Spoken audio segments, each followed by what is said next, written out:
A voucher if you can guess the age of this young man. Alright? Yeah, I can. You can.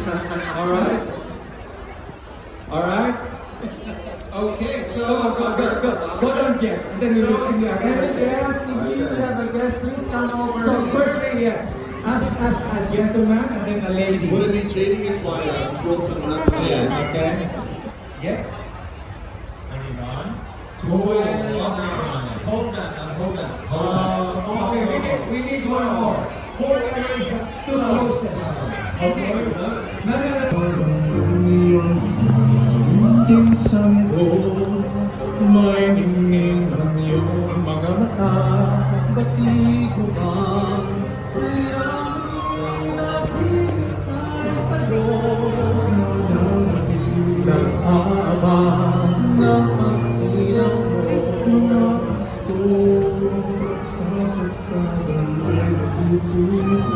Tatlong hari mula silangan ay nag-aalay. Dalay ginto, kamanyan at hirap. Para sa'yo, Jesus, hari ng sanlibutan. At nagsisiawit ang mga anghel sa langit. Walhati sa Diyos sa kaitaasan. At sa lumay kapayapaan. Gloria in excelsis Deo.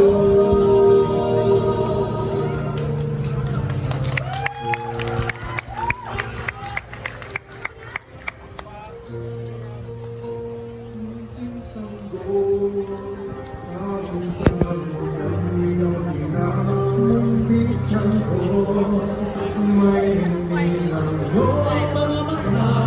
At di ko man nakikita sa'yo. Nananabil Nag-aabang ng pagsilang mo.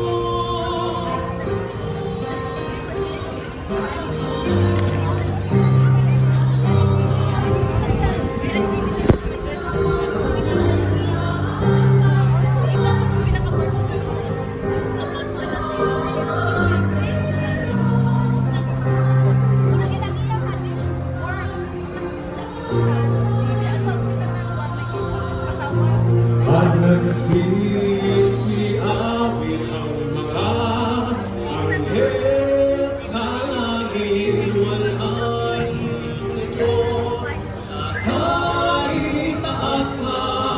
at sa lumay kapayapaan. Gloria in excelsis Deo.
Which one is second? All right. That's right. Did you enjoy it? Yes. Yes. How about you? Did you enjoy the choir competition? Yeah, I want more. Next time you form your group too and participate, okay? Yeah, we were supposed to distribute the prize. That's at least that's $1,000, $1,000 worth of gift vouchers. More than That's going to be given away. Anyway, at this point we have it was supposed to be a competition, but the coordinator of this said, Kuya, let's just make it fun. I'll change it. I'll do something exciting and interesting. But anyway, we have the Tula segment of this supposed competition, and may I call Rado Gatchalian and his team. Come on, Rado. Singit lang kung 15 minutes ceremony. Yung Kuya Rod, yung Kuya. Magandang hapon, Sydney, Australia! Magandang hapon, Pilipino! Alam niyo po ba, napakaganda ng pakiramdam pagkatapos tayong kantahan ng Tagalog na musika. Ngayon naman po, ipagkakaloob namin sa inyo ang isang tulang Pilipino.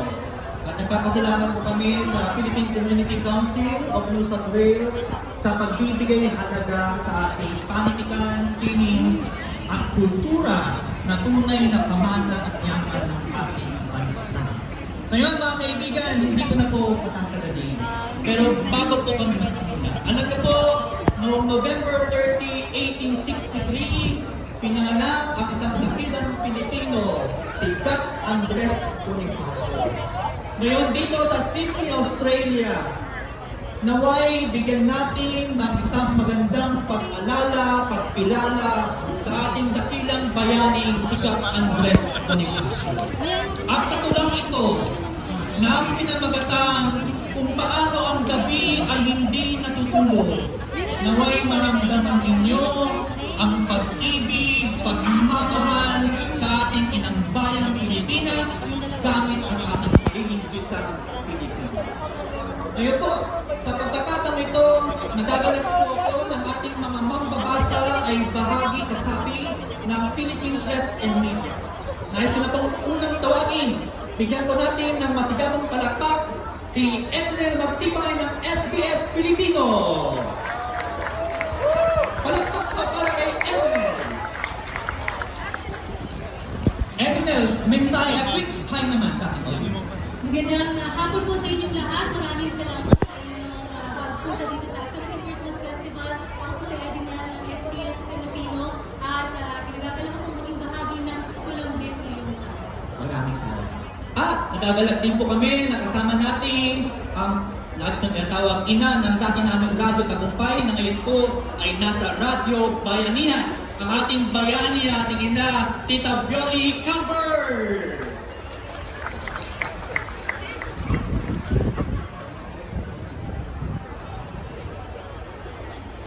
Isang pagbati naman po, Tita Violina. Magandang hapon po sa inyong lahat.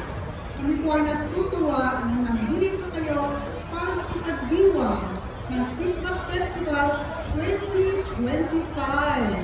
Ako po, ang sinabi ng Nilabo ay dati ng Radyo Tagumpay at ngayon naman po ay kumakatawan sa Radio Bayanihan at galing din sa Tagalog Association of Australia. Pinanganak sa Maynila, pero ang mga magulang ko po ay taga-Nueva Ecija. Maraming salamat, Tita Violi. At sa pagkakataon ito, isang bahagi din po ng dati naming kasama sa Radyo Tagumpay, ang tinatawag naming may tiya, Gracie Panlikan.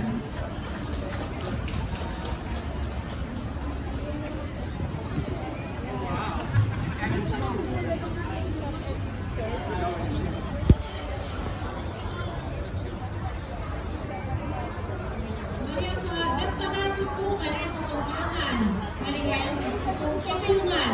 So, Gracie, pandikan po, kumong pakastar na. Natsugay po kayo. Harapan. Maraming salamat, Gracie. Palagpakan naman po kay Gracie. At ngayon po, ang ating 98.7 Sydney's Multicultural Community Broadcasting, Philippine Community Herald Newspaper at kapisanan ng mga broadcaster ng Pilipinas. Bumabati po ako sa inyo ng isang maligayang Pasko. Ngayon mga kababayan, mga kaibigan, narito po ang pagbasa ng tula na pinamagatang kung paano ang gabi ay hindi natutulog. Kung paano ang gabi ay hindi natutulog.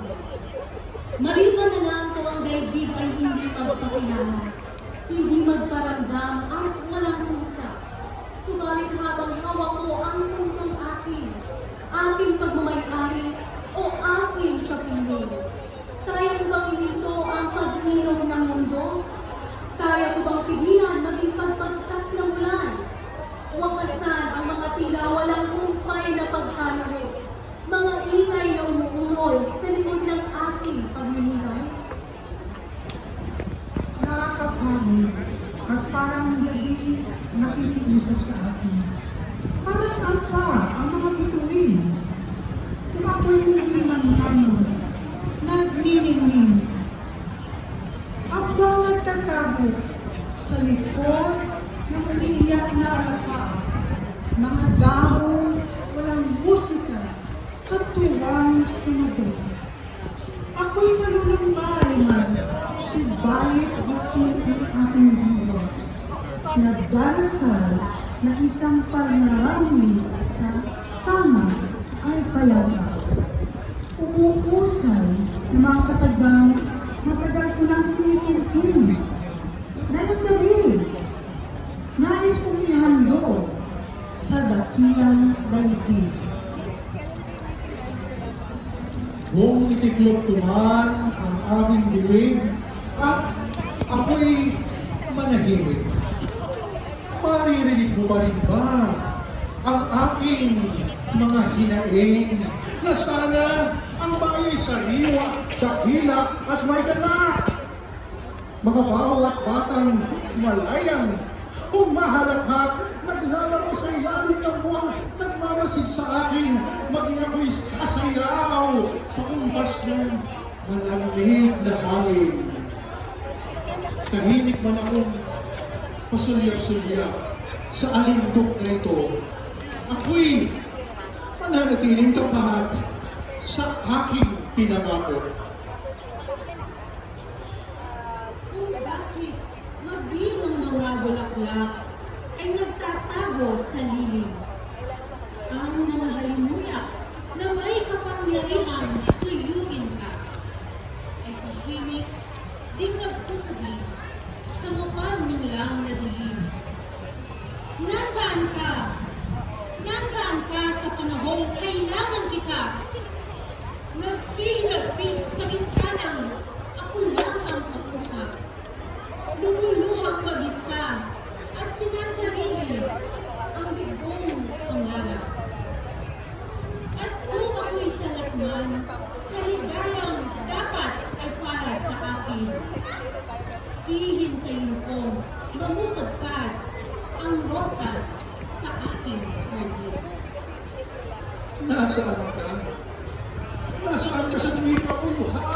sa pag-ibig. Nagtatago ka na sa anino ng mga punong o hawking sa iyong biyaya. Ako'y dumadaing sa iyong awa. Ako'y matahimik na nananalamin at sa gabing ito'y umaasa. Umaasa ako'y diringgin mo at ang aking panata. Panatang hindi ako bibitaw kahit ako'y pagod na. Panatang ipaglalaban kung ano ang totoo kahit ang lahat ay mali ang akala. Kung talikuran man ako, maging ng aking mga sariling kababayan, sana sa bawat gabi, ikaw pa rin ang kasama at maaasahan. Kung ang lahat-lahat man ay walang patutunguhan, kaya ko bang isawalang bahala na rin ang aking nautlot na tagumpay? At kung paus na ang aking boses sa pakikipaglakad, isusumo ko na rin ba ang aking sarili sa isang malungkot na kabiguan? Pagamat para akong nanilisaw ng isang kandila ng walang sinuwanan, isang kabataan wala na rin nakikitang kinabukasan. Isang kasaysayang tila wala ng halaga o saysay man lang. Ako'y isa lamang bituin, pasulyak-sulyak sa ating bukas na walawa. Nais ko pamilipin ang aking mga nananagpo. Saksi sa mga katarlarang galaw ng mga halim at natin. Wala nang alinlangan pa. Sino ang magpagpilagpilagin sa mga nakakalasan at sa ito ang natutunan naman. Pagkamat ako'y isa lamang alikabog sa daigdig, naglalakbay paruot pa rito sa mundong nakaglaro. Subalit kaya rin ang isang tuwing tuwing umigislap sa palawakan. Sumisiklap sa akin ang nais ko mawala, sigaw ng kawalang pag-asa. Ito nga ako'y may pagkukulang din at walang kapangyarihan. Hindi ng buong ko ang mga kalaban. Ako'y isang taong nananalangin, nagmamasid, at ang tanging hindi sana ay punatan na ang dadating na hinaharap. At kung hindi ko na pigilan ilabas ang nagdurugong ng puso, ako'y parito, mataimtim na nakikinig sa iyo. Ingatan mo ang bayan ko. Nangihinig man ang aking mga kalamnang naubos na ang lakas. Ang aking kaluluwang ang hinahanap ay bayang taba. At sa aking paghihintay, sa parating na bumangguwayway, ako'y narito't may lumbay man, inaalay ko ang aking buhay. Sa silangang sumisikat ang araw, ang aking pag-ibig ay natatanging ikaw. At sa gabi nito, paalam, subalit ang puso ko'y sa'yo hanggang kamatayan. Kung paano ang gabi hindi natutulog, tulak sa panulat ni Makatang Rado at Sharia. Mga kababayan, bigyan naman natin ng masigapong kalasyon.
like festivals like this, celebrating your culture, and then pag yung mga ingredients bale sa ibang bansa.